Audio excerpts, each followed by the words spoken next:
Benching Tua Tagovailoa? It's hard to believe we're even here, but some national analysts think this might be the path forward. After that brutal loss to the Arizona Cardinals and Tua's return, the Dolphins face another uphill battle against the Buffalo Bills. If they fall again, Miami's season would sit at 2-6, leaving the Dolphins' playoff dreams teetering on the edge. And that's when talk started stirring. Voices like former NFL player Chris Canty and football analyst Warren Sharp have floated the idea that the Dolphins should consider benching Tua. Sharp pointed out in his power rankings that with Miami's shaky record, the franchise might be better off thinking ahead to 2025. Canty jumped in during an ESPN radio show, unsportsmanlike, saying that the Dolphins should protect Tua for the future rather than throw him into harm's way week after week. For Canty, the risk of Tua getting hurt again far outweighs the slim chance Miami has at making the playoffs. Here's how Canty put it: Tua played fine, no issues there. But why risk it? The Dolphins have an 8% chance to make the playoffs. Think about that. 8%. There's a greater chance Tua gets injured again than Miami making a miracle run. And this is a guy they've invested $167 million in. So really, why roll the dice? Canty said the season's breath of life vanished with the loss to Arizona and, with it, maybe the reason to push Tua so hard.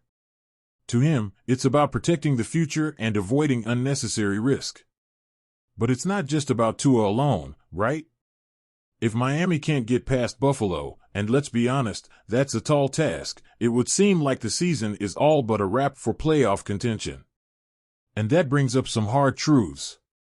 With the trade deadline looming 2 days after the Bills game, the Dolphins could be looking at opportunities to move some veterans, players who don't necessarily fit into the 2025 plans anyway.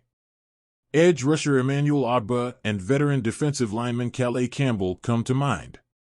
Trading them might bring in some fresh draft capital, a small silvered lining for a team eyeing a potential reset.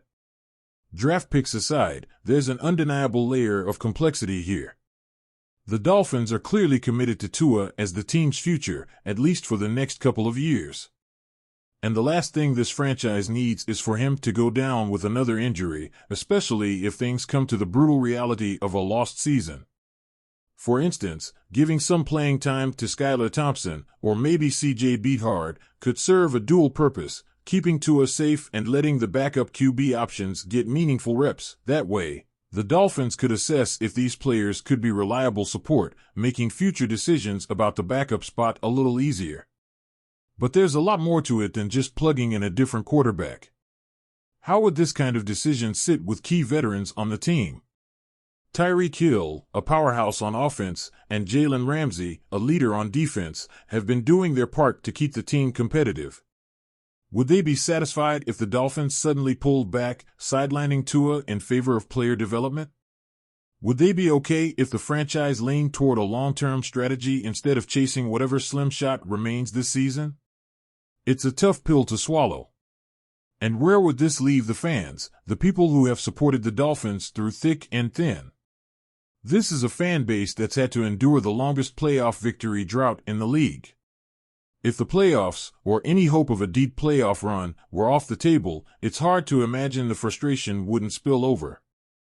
Dolphins fans have been aching for a breakthrough. Year after year, they've held out hope. What would it mean to them to see their franchise quarterback benched, signaling a step away from fighting till the end? It's a lot to ask of fans who've been waiting for that taste of postseason success. And beyond the fans, what message does it send? Is Miami saying, we're waving the white flag on this season? Would that even matter if the playoff chance is all but gone? No matter how you spin it, these options feel like one tough scenario after another. Benching Tua, trading veterans, sitting some top players, all these moves could benefit Miami in the long run, but they come with immediate sacrifices. It's not just about X's and O's, it's about a team that wants to win, a fan base that wants to believe, and a franchise that's weighing the cost of the here and now against the hope for a better future. For now, the Dolphins face Buffalo, and whether they win or lose, one thing is clear: there are no easy decisions left this season.